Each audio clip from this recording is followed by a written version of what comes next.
ಇದೇನಂದ್ರೆ low cost ನಮಗೆ profitable ಇರುತ್ತೆ. ಯಾಕಂದ್ರೆ ಏನು ನಮ್ದು ಲೋ ಬಜೆಟ್ ಇಂದ ಸ್ಟಾರ್ಟ್ ಮಾಡ್ಬೋದು. ಏನಂದ್ರೆ ಒಂದು ರೂಮ್ ಸೆಟಪ್ ಒಂದು ಮಾಡ್ಕೊಬಿಟ್ರೆ ಸಾಕು, ಇನ್ನೆಲ್ಲ ಸೀಡ್ಸ್, ಭತ್ತದ ಹುಲ್ಲು ಇರ್ಬೋದು, ಅವೆಲ್ಲ ಈಸಿಯಾಗಿ ಸಿಕ್ಬಿಡ್ತಾವೆ. ನಮ್ದೇನು ಮೇನು ರೂಮ್ ಕಂಡೀಷನ್ ಒಂದು ಚೆನ್ನಾಗಿ ಮಾಡ್ಕೋಬೇಕು. ಅದಕ್ಕೆ ಮೇನ್ ಏನೇನು ಸಲಕರಣೆ ಬೇಕಾಗ್ತವೆ ಅಂದ್ರೆ ಇದೆ ಸರ್ ನೋಡಿ. ಒಂದು ಅಣಬೆಗೆ ಒಂದು ಸ್ಪ್ರೇಯರ್ ಬೇಕಾಗುತ್ತೆ ನೀರಿಗೆ, ಅದ್ ಬಿಟ್ರೆ ಕವರು, ಹ್ಯಾಂಗ್ ಮಾಡಕ್ ಹಗ್ಗಗಳು ಅವೆಲ್ಲ ಲೋಕಲ್ ಆಗಿ ಸಿಗ್ತವೆ. ಆದ್ರಿಂದ ಇದೊಂದು ತುಂಬಾ ಉಪಯುಕ್ತ ಮತ್ತೆ ಈಸಿಯಾಗಿ ಬೆಳೆಯೋದ್ರಿಂದ ಎಲ್ಲಾರು ಮಾಡ್ಬೋದು ಸರ್. ಅದೇನು ಟೋಟಲ್ ಏನಂದ್ರೆ ಈಗ ನಿರುದ್ಯೋಗ ಯುವಕರು ಇರ್ತಾರಲ್ಲ, ಅವರಿಗೆಲ್ಲ ಒಂದು ಬೆಸ್ಟ್ ಬಿಸ್ನೆಸ್. ಅಂದ್ರೆ ಇದರಲ್ಲಿ ಈಗ ಬೇರೆ ಬೇರೆ ಮಶ್ರೂಮ್ ಅಂದ್ರೆ ಅದಕ್ಕೆ ಮಷಿನರಿ ಎಲ್ಲ ಬೇಕಾಗುತ್ತೆ. ಇದು ಹೆಂಗಂದ್ರೆ ಲೋ ಕಾಸ್ಟ್ ಮತ್ತೆ ಯಾವುದೇ ಕೆಮಿಕಲ್ ಇಲ್ಲ. ಈ ಏನು ಹುಲ್ಲಲ್ಲಿರೋ ನ್ಯೂಟ್ರಿಷನ್ ಇಂದಾನೆ ಬೆಳೆಯೋದ್ ಬಿಟ್ರೆ ಅದಕ್ಕೆ ಯಾವುದೇ ಕೆಮಿಕಲ್ ಆಗ್ಲಿ ಸ್ಪ್ರೇಯರ್ ಆಗ್ಲಿ ಏನು ಎಕನಾಮಿ ಇದಕ್ ಬಂದ್ರೆ ಇದರಲ್ಲಿ ನಮಗೆ ಖರ್ಚು ಕಮ್ಮಿ. ಯಾಕಂದ್ರೆ ಇದು ಡ್ರೈ ಮೆಟೀರಿಯಲ್ ಎಲ್ಲಾ ಕಡೆ ಸಿಗುತ್ತೆ. ಸೀಡ್ಸ್ ಅಂದ್ರೆ ಏನು 80 ರೂಪಾಯಿ ಕೆಜಿ ಸಿಗುತ್ತೆ ಸರ್ ಇದು ಸೀಡ್ಸ್. ಅಂದ್ರೆ ಇದು ಆಯಿಸ್ಟರ್ ಮಶ್ರೂಮ್ ಅಂದ್ರೆ ಹೆಲ್ತ್ ಬೆನಿಫಿಟ್ಸ್ ಜಾಸ್ತಿ ಇರೋದ್ರಿಂದ ಎಲ್ಲರೂ ಕನ್ಸ್ಯೂಮ್ ಮಾಡ್ಬೋದು. ಮತ್ತೆ ಇದು ವೆಜ್ ಒಳಗೆ ಬರೋದ್ರಿಂದ, ಇದು ನಾನ್ ವೆಜ್ ಅಂತ ಏನ್ ಕನ್ಸಿಡರ್ ಮಾಡಕ್ಕಾಗಲ್ಲ, ವೆಜ್ ಒಳಗೆ ಬರೋದ್ರಿಂದ ವೆಜಿಟೇರಿಯನ್ ಏನು ನಾನ್ ವೆಜಿಟೇರಿಯನ್ ಏನು ಚಿಕನ್ ಮಟನ್ ಇಂದ ಏನ್ ತಿಂತಾರೆ ಅದನ್ನ ಇದರಿಂದಾನೇ ನಾವು ಕನ್ಸ್ಯೂಮ್ ಮಾಡ್ಬೋದು. ಆದ್ರೆ ಇದು ಮಶ್ರೂಮ್ ಸೀಡ್ಸ್ ಬರುತ್ತೆ. ಸೀಡ್ಸ್ ಇದು ಎಲ್ಲ ಕಡೆ ಸಿಗುತ್ತೆ, ಲ್ಯಾಬ್ ಅಲ್ಲಿ ಸಿಗುತ್ತೆ, ಇಲ್ಲಿ ಯೂನಿವರ್ಸಿಟಿಲೂ ಸಿಗುತ್ತೆ. ಇದು ಮಶ್ರೂಮ್ ಸೀಡ್ಸ್ ಬರುತ್ತೆ.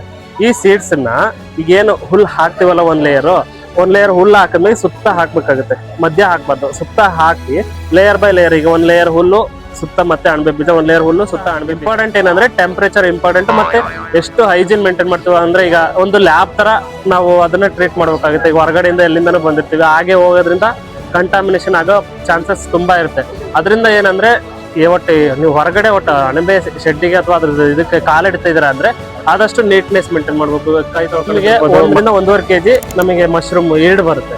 ನೆಕ್ಸ್ಟ್ ಅದು ಏನು 1 ಟೈಮ್ ಕಟಾವ್ ಆದ್ಮೇಲೆ ನಮ್ಗೆ 2 ರಿಂದ 3 ಟೈಮ್ ನಮಗೆ ಕಟಾವಿಗೆ ಸಿಗುತ್ತೆ. ನೆಕ್ಸ್ಟ್ ಆಫ್ಟರ್ ಎಲ್ಲ ಕಟಿಂಗ್ ಆದ್ಮೇಲೆ ಈ ತರ ಆಗುತ್ತೆ, ನಮಗೆ ಜಸ್ಟ್ ಒಂದು ಬಂದ್ ತರ ಆಗಿರುತ್ತೆ. ಅಂದ್ರೆ ಅದು ಹುಲ್ಲು ಅದೇನು ಸೀಡ್ಸ್ ಇರುತ್ತಲ್ಲ ಎಲ್ಲ ಮಿಕ್ಸ್ ಆಗಿ ಅದನ್ನ ಕಾಂಪೋಸ್ಟ್ ಗಾದ್ರೂ ಯೂಸ್ ಮಾಡ್ಬೋದು, ಅಥವಾ ಹಸುಗಳು ಮೇವೆಗೂ ಯೂಸ್ ಮಾಡ್ಬೋದು. ಅಂದ್ರೆ ನೆಕ್ಸ್ಟ್ ಪ್ರೊಸೆಸಿಂಗ್ ಆದ್ಮೇಲೆ ಹೆಂಗಂದ್ರೆ ಫ್ರೆಶ್ ಆಗಿ ತಿನ್ಬೇಕು. ಇವಾಗ 1 ಡೇ ಹಾರ್ವೆಸ್ಟ್ ಮಾಡಿದ್ರೆ ಅಂದ್ರೆ ಇವತ್ತಿಂದ ನಾಳೆಗೆ ಖಾಲಿ ಮಾಡ್ಬಿಡ್ಬೇಕಾಗುತ್ತೆ. ಅದರಿಂದ ನಾವು ಏನ್ ಮಾಡ್ಬೇಕಾಗುತ್ತೆ ಅಂದ್ರೆ ಇದು ಬೈ ಪ್ರಾಡಕ್ಟ್ಸ್ ಮಾಡ್ಬೇಕಾಗುತ್ತೆ. ಬೈ ಪ್ರಾಡಕ್ಟ್ಸ್ ಏನಂದ್ರೆ ಈ ಮಶ್ರೂಮ್ ಇಂದ ನಮಗೆ ಹೆಲ್ತ್ ಬೆನಿಫಿಟ್ಸ್ ತುಂಬಾ ಇರೋದ್ರಿಂದ ನಾವು ಮಶ್ರೂಮ್ ಪಿಕ್ಕಲ್ ಇರ್ಬೋದು, ಅಥವಾ ಡ್ರೈ ಮಾಡಿ ಮಾರ್ಬೋದು. ಆದ್ರೆ ಇದರಿಂದ ಫ್ಲೇವರಬಲ್ ಐಸ್ ಕ್ರೀಮಿಗೂ ಯೂಸ್ ಮಾಡ್ತಾರೆ, ಮತ್ತೆ ಡ್ರೈ ಪೌಡರ್ ಮಾಡಿ ಯೂಸ್ ಮಾಡ್ತಾರೆ. ಅಂದ್ರೆ ಇದು ತುಂಬಾ ಬೈ ಪ್ರಾಡಕ್ಟ್ ತುಂಬಾ ಮಾಡಿದಷ್ಟು ನಮಗೆ ಅದಕ್ಕೆ ಲೈಫ್ ಜಾಸ್ತಿ ಆಗುತ್ತೆ. ಅವಾದ್ರಿಂದ ನಮಗೆ ಇದು ಮಾರ್ಕೆಟಿಂಗ್ ಚೆನ್ನಾಗುತ್ತೆ. ಆದ್ರಿಂದ ಇದನ್ನ ಆದಷ್ಟು ಬೈ ಪ್ರಾಡಕ್ಟ್ ಮಾಡೇ ಸೆಲ್ ಮಾಡೋದಕ್ಕೆ ಟ್ರೈ ಮಾಡ್ಬೇಕು. ನಮಸ್ತೆ, ನನ್ನ ಹೆಸರು ಸಂಜಯ್ ಅಂತ. ನಮ್ದು ಸುವರ್ಣಕಲ್ಪ ಆಗ್ರೋ ಫಾರ್ಮ್, ಶಿಕಾರ್ಪುರ ತಾಲೂಕು, ಕಲ್ಮನೆಯಿಂದ ಈ ಫುಡ್ ಅಣಬೆ ಸ್ಟಾಲ್ ನ ಇಟ್ಟಿದ್ದೀವಿ. ಮೊದಲನೇದಾಗಿ ನಾವು ಅಣಬೆ ಬಗ್ಗೆ ಎಕ್ಸ್ಪ್ಲೇನ್ ಮಾಡಿ ನಂತರ ನಮ್ಮ ಸೈಲೇಜ್ ಇದೆ ಅದನ್ನ ಹೇಳ್ತೀವಿ. ಫಸ್ಟ್ ಅಣಬೆ ಅಂದ್ರೆ ಶಿಲೀಂಧ್ರ. ಅದನ್ನ ನಾವು ಯಾವುದೇ ಡ್ರೈ ಮಟೀರಿಯಲ್ ಇಂದ ಬೆಳಿಬಹುದು. ಎಕ್ಸಾಂಪಲ್ ಹೇಗಂದ್ರೆ ಭತ್ತದ ಹುಲ್ಲು ಇರ್ಬೋದು, ಮರದ ಹೊಟ್ಟಿರ್ಬೋದು, ಅಥವಾ ಒಣಗಿದ ಎಲೆ ಇರ್ಬೋದು, ಅಥವಾ ಜೋಳದ ದಂಟಿಂದ ಪೌಡ್ರು, ಒಟ್ಟು ಯಾವುದೇ ಆಗ್ಲಿ ಡ್ರೈ ಸಬ್ಸ್ಟೆನ್ಸ್ ಇಂದ ಬೆಳಿಬೇಕಾಗುತ್ತೆ. ನಮ್ದು ಮೇನ್ ಉದ್ದೇಶ ಏನಂದ್ರೆ ಯಾವುದೇ ಡ್ರೈ ಮೆಟೀರಿಯಲ್ ಆದ್ರೂ ಅದ್ರಲ್ಲಿರೋ ಕಂಟಾಮಿನೇಷನ್ ಅಥವಾ ಬ್ಯಾಕ್ಟೀರಿಯಾನ ತೆಗಿಬೇಕು. ಆ ಒಂದು ಉದ್ದೇಶದಿಂದ ನಾವೇನ್ ಮಾಡ್ಬೇಕಾಗುತ್ತೆ, ಯಾವ್ದಾದ್ರೂ ಆಗ್ಲಿ ಈಗ ಭತ್ತದ ಹುಲ್ಲಾಗಿರ್ಬೋದು, ಮರದೊಟ್ಟಾಗಿರ್ಬೋದು, ಅದನ್ನ ಫಸ್ಟ್ ಬೇಯಿಸ್ಕೋಬೇಕು. ಅಂದ್ರೆ ಚಿಕ್ಕ ಅಂತ ಆದ್ರೆ, ಈಗ ದೊಡ್ಡ ಅಂತ ಆದ್ರೆ ಸ್ಟೆರಿಲೈಸರ್ ಮಿಷಿನ್ ಅಂತ ಬರುತ್ತೆ, ಅದರಿಂದ ಮಾಡ್ಕೋಬಹುದು. ಈಗ ನಾವು ಚಿಕ್ಕ ಹಂತದಲ್ಲಿ ಅದನ್ನ ಬೇಯಿಸ್ಕೋಬೇಕಾಗುತ್ತೆ. ಈಗ ಹುಲ್ಲಿಂದ ಎಕ್ಸಾಂಪಲ್ ತಗೊಂಡ್ರೆ, ಹುಲ್ಲು ಉದ್ದ ಇರೋದ್ರಿಂದ ಅದನ್ನ ಫಸ್ಟ್ ಚಿಕ್ಕದಾಗಿ ಕಟಿಂಗ್ ಮಿಷಿನ್ ಒಳಗೆ ಕಟ್ ಮಾಡ್ಕೊಂಡು ಏನ ಮಾಡ್ಬೇಕಾಗುತ್ತೆ, 2 ಇಂದ ಅಥವಾ 3 to 4 hours ಬಾಯ್ಲ್ ಮಾಡ್ಬೇಕು. ಬಾಯ್ಲ್ ಮಾಡೋದ್ರಿಂದ ಏನಾಗುತ್ತೆ ಅಂದ್ರೆ ಅದ್ರಲ್ಲಿ ಯಾವುದೇ ಬ್ಯಾಕ್ಟೀರಿಯಾ ಅಥವಾ ಕ್ರಿಮಿ ಕೀಟಗಳಿದ್ರೆ ಸತ್ತೋಗುತ್ತೆ. ಅದು ನಮಗೆ ನೆಕ್ಸ್ಟ್ ಬೆಳೆಗೆ ಹಾನಿ ಆಗಲ್ಲ. ನೆಕ್ಸ್ಟ್ ಬಾಯ್ಲ್ ಮಾಡ್ಕೊಂಡಾದ್ಮೇಲೆ ಏನ್ ಮಾಡ್ಬೇಕಾಗುತ್ತೆ, ಇದನ್ನ ನಾವು ನೆರಳಲ್ಲಿ ಒಣಗಿಸ್ಬೇಕು, ಬಿಸಿಲಲ್ಲಿ ಒಣಗಿಸ್ಬಾರ್ದು. ಯಾಕೆ ಅಂದ್ರೆ ಇದ್ರಲ್ಲಿ ನಮಗೆ ಒಣಗಿಸೋದಂದ್ರೆ ಅದ್ರಲ್ಲಿ ಮಾಯಿಶ್ಚರ್ ಇರಬೇಕು. ಬಟ್ ಮಾಯಿಶ್ಚರ್ ಯಾವ ತರ ಅಂದ್ರೆ ಇದನ್ನ ನಾವು ಹಿಂಡಿದಾಗ ನೀರ್ ಬೀಳಬಾರ್ದು, ಬಟ್ ಕೈಯಲ್ಲಿ ತೇವಾಂಶ ಇರಬೇಕು. ಆ ಕಂಡೀಷನ್ ನಾವು ನೆರಳಲ್ಲಿ ಒಣಗಿಸಾದ್ಮೇಲೆ ನಾವು ಇದನ್ನು ಪ್ಯಾಕಿಂಗ್ ರೆಡಿ ಆಗಿದೆ ಅಂತ. ಈ ತರ ನೆರಳಲ್ಲಿ ಒಣಸಿರೋ ಭತ್ತದ ಹುಲ್ಲನ್ನ ಇದು ಪಿಪಿ ಕವರ್ ಅಂತ ಬರುತ್ತೆ. ಈ ಕವರ್ ಅಲ್ಲಿ ನಾವು ಲೇಯರ್ ಬೈ ಲೇಯರ್ ಯಾವ ತರ ಅಂದ್ರೆ ಈ ಒಂದು ಲೇಯರ್ ನ ಹುಲ್ಲು ಹಾಕ್ಬೇಕು. ಹುಲ್ಲು ಹಾಕಾದ್ಮೇಲೆ ಇದು ಮಶ್ರೂಮ್ ಸೀಡ್ಸ್ ಬರುತ್ತೆ. ಸೀಡ್ಸ್ ಇದು ಎಲ್ಲ ಕಡೆ ಸಿಗುತ್ತೆ, ಲ್ಯಾಬ್ ಅಲ್ಲಿ ಸಿಗುತ್ತೆ, ಇಲ್ಲಿ ಯೂನಿವರ್ಸಿಟಿಲೂ ಸಿಗುತ್ತೆ. ಇದು ಮಶ್ರೂಮ್ ಸೀಡ್ಸ್ ಬರುತ್ತೆ. ಈ ಸೀಡ್ಸ್ ನ ಈಗೇನು ಹುಲ್ ಹಾಕ್ತಿವಲ್ಲ, ಒಂದ್ ಲೇಯರ್ ಹುಲ್ಲು ಹಾಕಿದ್ಮೇಲೆ ಸುತ್ತ ಹಾಕ್ಬೇಕಾಗುತ್ತೆ, ಮಧ್ಯ ಹಾಕ್ಬಾರ್ದು. ಸುತ್ತ ಹಾಕಿ ಲೇಯರ್ ಬೈ ಲೇಯರ್, ಈಗ 1 ಲೇಯರ್ ಹುಲ್ಲು ಸುತ್ತ ಮತ್ತೆ ಅಣಬೆ ಬೀಜ, 1 ಲೇಯರ್ ಹುಲ್ಲು ಸುತ್ತ ಅಣಬೆ ಬೀಜ ಹಾಕ್ತಾ ನಮಗೆ ಈ ತರ ಬ್ಯಾಗ್ ಬರುತ್ತೆ. ಈ ತರ 1 ಲೇಯರ್ ಹುಲ್ಲು, 1 ಲೇಯರ್ ಅಣಬೆ ಸೀಡ್ಸ್, 1 ಲೇಯರ್ ಹುಲ್ಲು, 1 ಅಣಬೆ ಸೀಡ್ಸ್ ಹಾಕ್ತಾ ಈ ತರ ಬ್ಯಾಗ್ ಅಲ್ಲಿ ನಾವು ಫುಲ್ ಹಾಕಿ ನೆಕ್ಸ್ಟ್ ಟೈಟ್ ಆಗಿ ಇದನ್ನೆಲ್ಲ ತೆಗೆದು ಏನ್ ಮಾಡ್ಬೇಕಾಗುತ್ತೆ, ಇದನ್ನ ಟೈಟ್ ಆಗಿ ಕಟ್ಟು ಇದನ್ನ ಹೋಲ್ ಮಾಡ್ಬೇಕಾಗುತ್ತೆ. ಸುತ್ತ ಹೋಲ್ ಏನಕ್ಕೆ ಮಾಡೋದಂದ್ರೆ ಇದು ಶಿಲೀಂಧ್ರ ಅನ್ನೋದು ಒಂದು ಜೀವಿ, ಅದಕ್ಕೆ ಏರ್ ಸರ್ಕ್ಯುಲೇಷನ್ ಆಗೋ ಉದ್ದೇಶಕ್ಕೋಸ್ಕರ ಸುತ್ತ ಹೋಲ್ ಮಾಡ್ಬೇಕಾಗುತ್ತೆ. ಈ ತರ ಹೋಲ್ ಮಾಡಿರೋ ಬ್ಯಾಗ್ ಇದು ಹೆಂಗಂದ್ರೆ ನಮಗೆ ಪ್ಯಾಕಿಂಗ್ ಆಯ್ತು. ಇಷ್ಟು ಪ್ಯಾಕಿಂಗ್ ಆಗಿರೋ ಬ್ಯಾಗ್ ನ ನಾವು ನೆಕ್ಸ್ಟ್ ಏನ್ ಮಾಡ್ಬೇಕು ಅಂದ್ರೆ ಒಂದು 20 ಡೇಸ್ ಒಂದು ಬ್ಯಾಗ್ ಅಲ್ಲಿ ಎಷ್ಟು ಗ್ರಾಮ್ ಅಣಬೆ ಹಾಕ್ಬೋದು? ಈ ಸೈಜ್ ಬ್ಯಾಗ್ ಆದ್ರೆ ನಾವು ಒಂದ್ ಬ್ಯಾಗಿಗೆ ಈ ಕಾಳನ್ನ 100 to 150 ಗ್ರಾಮ್ ಹಾಕ್ಬೇಕಾಗುತ್ತೆ. ಅಂದ್ರೆ ಬ್ಯಾಗ್ ಸೈಜ್ ಮೇಲೆ ಡಿಪೆಂಡ್ ಆಗುತ್ತೆ. ನಾವು ಈ ತರ ಬ್ಯಾಗ್ ಪ್ರಿಫರ್ ಮಾಡೋದ್ರಿಂದ ಇದಕ್ಕೆ ಒಂದು 100 ರಿಂದ 150 ಗ್ರಾಮ್ ಸೀಡ್ಸ್ ಸಾಕು. ಇದ್ರ ಹುಲ್ಲು ಅಂದ್ರೆ 1 kg ಇಂದ 1.5 kg ಹುಲ್ ಬೇಕಾಗುತ್ತೆ. ಈ ತರ ಪ್ಯಾಕಿಂಗ್ ಮಾಡಿರೋ ಬ್ಯಾಗ್ ನ ಹೋಲ್ ಮಾಡಿ 20 ಡೇಸ್ ಡಾರ್ಕ್ ರೂಮ್, ಅಂದ್ರೆ ಅಲ್ಲಿ ನಮಗೆ ಯಾವುದೇ ಬೆಳಕು ಬೀಳಬಾರ್ದು, ಬಟ್ ಗಾಳಿ ಚೆನ್ನಾಗ್ ಆಡ್ಬೇಕು, ಸೂರ್ಯನ್ ಬೆಳಕು ಬೀಳಬಾರ್ದು. 20 ಡೇಸ್ ಇಟ್ಟಾದ್ಮೇಲೆ ನಮಗೆ ಆಫ್ಟರ್ 20 ಡೇಸ್ ಈ ತರ ವೈಟ್ ಫುಲ್ ಮೈಸಿಲಿಯಂ ಬೆಳೆಯುತ್ತೆ. ಮೈಸಿಲಿಯಂ ಏನಂದ್ರೆ ಇರೋ ಸೀಡ್ಸ್ ಅಲ್ಲಿ ಫುಲ್ ಫಂಗಸ್ ಡೆವಲಪ್ ಆಗಿ, ಜೀವಿಗಳು ಡೆವಲಪ್ ಆಗಿ ಈ ತರ ಫುಲ್ ವೈಟ್ ಆಗುತ್ತೆ 20 ಡೇಸ್ ಆದ್ಮೇಲೆ. ಆಫ್ಟರ್ 20 ಡೇಸ್ ಏನಾಗುತ್ತೆ, ನಮಗೆ ಈ ತರ ಚಿಕ್ಕದಾಗಿ ಮೊಗ್ಗುಗಳು ಬರುತ್ತೆ. ಈ ತರ ಚಿಕ್ಕದಾಗಿ ಮೊಗ್ಗುಗಳು ಬರುತ್ತೆ. ಆ ಬಂದಿರೋ ಮೊಗ್ಗುಗಳು 20 ಡೇಸ್ ಆದ್ಮೇಲೆ ಏನ್ ಮಾಡ್ಬೇಕಾಗುತ್ತೆ, ನಾವು ಈ ತರ ಹೊರಗಡೆ ಇದನ್ನ ನಾವು ಡಾರ್ಕ್ ರೂಮ್ ಇಂದ ಹೊರಗಡೆ ತಂದು ಹ್ಯಾಂಗ್ ಮಾಡ್ಬೇಕು. ಈ ತರ ಉದ್ದ ದಾರದಲ್ಲಿ ಹ್ಯಾಂಗ್ ಮಾಡಿ ಈ ತರ ಲೈನಿಗೆ ಜೋಡಿಸ್ಬೇಕಾಗುತ್ತೆ. ಈ ತರ ಜೋಡ್ಸಾದ್ಮೇಲೆ ಏನಾಗುತ್ತೆ, ನಮಗೆ ಒಂದು 3 ರಿಂದ 4 ದಿವಸದಲ್ಲಿ ಈ ತರ ಎಲ್ಲೆಲ್ಲಿ ಮೊಗ್ಗುಗಳು ಬಂದಿರುತ್ತೆ ಅದನ್ನ ಕಟ್ ಮಾಡಿದಾಗ ನಮಗೆ ಅಣಬೆಗಳು ಈ ತರ ಹೊರಗಡೆ ಬರ್ತವೆ. ಈ ತರ ಅಥವಾ ಈ ತರ ನೋಡಿ ಇಲ್ಲಿ ಚೆನ್ನಾಗಿದೆ, ಈ ತರ ಅಣಬೆಗಳು ಹೊರಗಡೆ ಬರ್ತವೆ. ಅಂದ್ರೆ ನಮಗೆ ಈ ತರ ಕಂಡೀಷನ್ ಬಂದಾಗ ಅದು ನಮಗೆ ಹಾರ್ವೆಸ್ಟ್ ಗೆ ಸಿದ್ಧ ಆಗಿದೆ, ಅಂದ್ರೆ ಕಟಿಂಗ್ ಗೆ ರೆಡಿ ಆಗಿದೆ ಅಂತ. 25 ಡೇಸ್ ಅಂದ್ರೆ ಡಿಪೆಂಡ್ ಅಪಾನ್ ಟೆಂಪರೇಚರ್ ಬರುತ್ತೆ. ಒಂದೊಂದ್ಸತಿ ಟೆಂಪರೇಚರ್ ಜಾಸ್ತಿ ಇತ್ತು ಅಂದ್ರೆ ನಮಗೆ 30-35 ಡೇಸ್ಗೂ ಹೋಗ್ಬೋದು. ಅಲ್ಲಿ ಮೇನ್ ಇಂಪಾರ್ಟೆಂಟ್ ಏನಂದ್ರೆ ಟೆಂಪರೇಚರ್ ಇಂಪಾರ್ಟೆಂಟ್, ಮತ್ತೆ ಎಷ್ಟು ಹೈಜೀನ್ ಮೇಂಟೈನ್ ಮಾಡ್ತೀವಿ. ಅಂದ್ರೆ ಈಗ ಒಂದು ಲ್ಯಾಬ್ ತರ ನಾವು ಅದನ್ನ ಟ್ರೀಟ್ ಮಾಡ್ಬೇಕಾಗುತ್ತೆ. ಈಗ ಹೊರಗಡೆಯಿಂದ ಎಲ್ಲಿಂದನೂ ಬಂದಿರ್ತೀವಿ, ಹಾಗೆ ಹೋಗೋದ್ರಿಂದ ಕಂಟಾಮಿನೇಷನ್ ಆಗೋ ಚಾನ್ಸಸ್ ತುಂಬಾ ಇರುತ್ತೆ. ಅದರಿಂದ ಏನಂದ್ರೆ ಒಟ್ಟು ನೀವು ಹೊರಗಡೆ ಒಟ್ಟು ಅಣಬೆ ಶೆಡ್ಡಿಗೆ ಅಥವಾ ಅದ್ರ ಇದಕ್ಕೆ ಕಾಲಿಡ್ತಾ ಇದೀರ ಅಂದ್ರೆ ಆದಷ್ಟು ನೀಟ್ನೆಸ್ ಮೇಂಟೈನ್ ಮಾಡ್ಬೇಕು. ಕೈ ತೊಳ್ಕೊಳದಿರ್ಬೋದು, ಮಾಸ್ಕ್ ಹಾಕೋದಿರ್ಬೋದು, ಗ್ಲೌಸ್ ಯೂಸ್ ಮಾಡ್ಕೊಳ್ಳೋದು. ಹಾ ಸರ್, ನೆಕ್ಸ್ಟ್ ಏನಂದ್ರೆ ಅದ್ರದ್ದು ಹಾರ್ವೆಸ್ಟ್ ಏನಂತ ಹೇಳ್ತೀನಿ ನೋಡಿ. ಈ ತರ ಬ್ಯಾಗ್ ಅಲ್ಲಿ ನಮಗೆ ಏನು 1 ರಿಂದ 150 ಗ್ರಾಮ್ 100 ರಿಂದ 150 ಗ್ರಾಮ್ ಸೀಡ್ಸ್ ಹಾಕಿರ್ತೀವಲ್ಲ, ನಮಗೆ 1 ರಿಂದ 1.5 kg ನಮಗೆ ಮಶ್ರೂಮ್ ಈಲ್ಡ್ ಬರುತ್ತೆ. ನೆಕ್ಸ್ಟ್ ಅದು ಏನು 1 ಟೈಮ್ ಕಟಾವ್ ಆದ್ಮೇಲೆ ನಮಗೆ 2 ರಿಂದ 3 ಟೈಮ್ ನಮಗೆ ಕಟಾವಿಗೆ ಸಿಗುತ್ತೆ.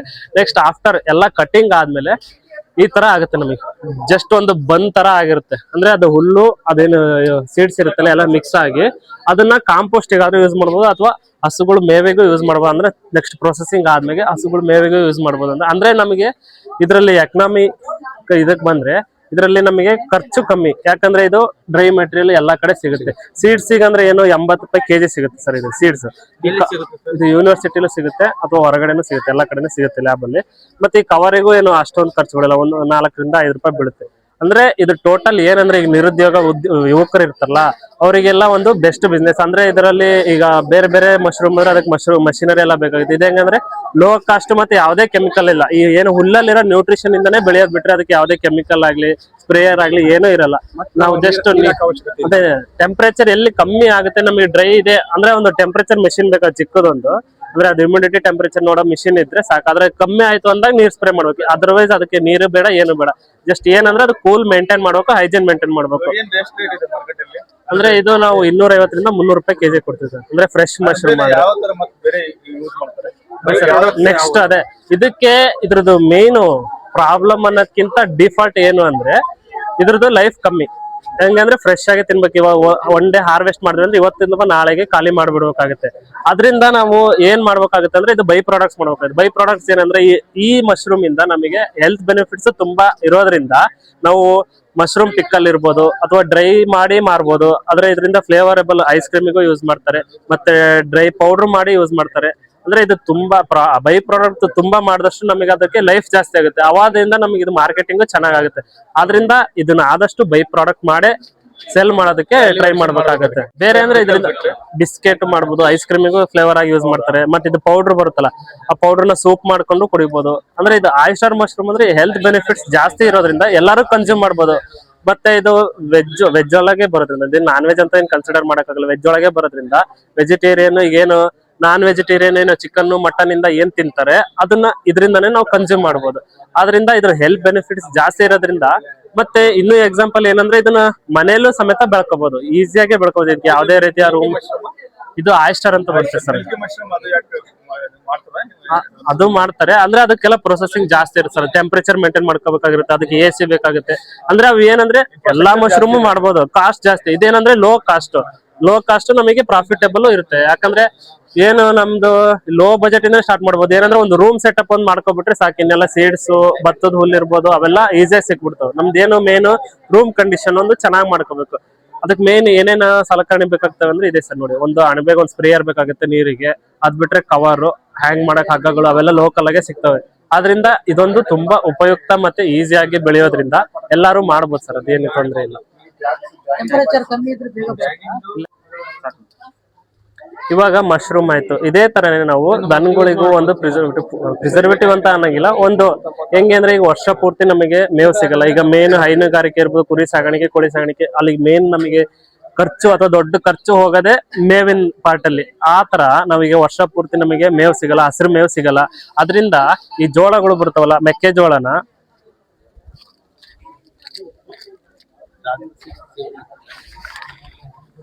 ಈ ಮೆಕ್ಕೆಜೋಳನ ಹಾಲ್ಗಳಂತ ಅಂದ್ರೆ ಮೆಕ್ಕೆಜೋಳ ಹಾಕಿ 80 ರಿಂದ 90 ದಿನದಲ್ಲಿ ಈ ತರ ಹಾಲ್ಗಳು ಬರುತ್ತಲ್ಲ, ಆ ಟೈಮಲ್ಲಿ ನಾವು ಚಿಕ್ಕದಾಗ ಚಾಪ್ ಮಾಡಿ ಅದಕ್ಕೆ ಬೆಲ್ಲ, ಉಪ್ಪು ಮತ್ತೆ ಮಿನರಲ್ ಮಿಕ್ಸ್ಚರ್ನ ಹಾಕಿ ಅದನ್ನ ಏರ್ ಟೈಟ್ ಅಂದ್ರೆ ಹೈಡ್ರಾಲಿಕ್ ಮಿಷಿನ್ ಇರುತ್ತೆ ಅದರಿಂದ ಪ್ರೆಸ್ ಮಾಡಿ ಏರ್ ಟೈಟ್ ಅಂದ್ರೆ ಅದ್ರಲ್ಲಿ ಯಾವುದೇ ಗಾಳಿ ಅಥವಾ ಬ್ಯಾಕ್ಟೀರಿಯಾ ಆಡ್ಲಂಗೆ ಪ್ರಿಸರ್ವ್ ಮಾಡಿ ಇಡೋದ್ರಿಂದ ನಮಗೆ ಇದ್ರಲ್ಲಿರೋ ಯಾವುದೇ ಹಸಿ ಇದ್ದಾಗ ಏನ್ ಕೊಡ್ತೀವಲ್ಲ ಅದ್ರ ಪೋಷಕಾಂಶಗಳು ಎಲ್ಲೂ ಹಾಳಾಗಲ್ಲ.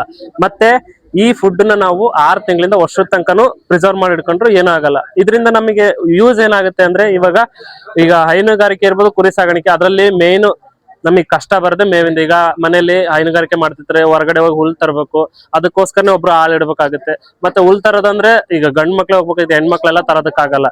ಇದು ಮಾಡೋದ್ರಿಂದ ಏನಂದ್ರೆ ಇದು ಚಿಕ್ಕ ಚಿಕ್ಕ ಬ್ಯಾಗ್ ಇರುತ್ತೆ, ಈಗ ಮನೇಲಿ ಹೆಣ್ಮಕ್ಳೆ ಸಮೇತ ಈಗ ತಕೊಂಡು ಹಾಕಿ ಮನೇಲಿ ಅವರೇ ನೋಡ್ಕೋಬಹುದು. ಮತ್ತೆ ಏನಂದ್ರೆ ಆಕಳಗಳು ಇದು ಚಿಕ್ಕ ಸೈಜ್ ಇರೋದ್ರಿಂದ ನೋಡಿ, ಒಂದು ಸ್ವಲ್ಪನು ವೇಸ್ಟ್ ಆಗ್ಲಂಗೆ ಸಮೇತ ಆಕಳಗಳು ತಿನ್ನೋದ್ರಿಂದ ನಮಗೆ ವೇಸ್ಟೇಜ್ ಅನ್ನೋದು ಬರಲ್ಲ, ಫುಡ್ ವೇಸ್ಟೇಜ್ ಅನ್ನೋದು ಬರಲ್ಲ. ಆಕಳಗಳು ಖುಷಿಯಾಗಿ ತಿನ್ನೋದ್ರಿಂದ, ಕುರಿ ಅಥವಾ ಆಕಳ ಖುಷಿಯಾಗಿ ತಿನ್ನೋದ್ರಿಂದ ಹಾಲಿನ ಇಳುವರಿನೂ ಜಾಸ್ತಿ ಆಗುತ್ತೆ, ಮತ್ತೆ ನಮ್ದು ಖರ್ಚುಗಳು ಕಮ್ಮಿ ಆಗುತ್ತೆ.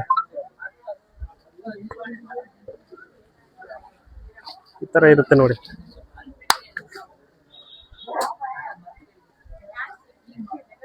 ಇದು ಹೈಡ್ರೋಪೋನಿಕ್ಸ್ ಮೇವು ಬೆಳಿತಾ ಇದಾರ? ನಮ್ದಿಲ್ಲ, ಅದು ಬೇರೆಯವ್ರದಿದೆ, ಹೇಳೋದ ಅದನ್ನು ಇಲ್ಲ ಬಿಡಿ ನಂದು.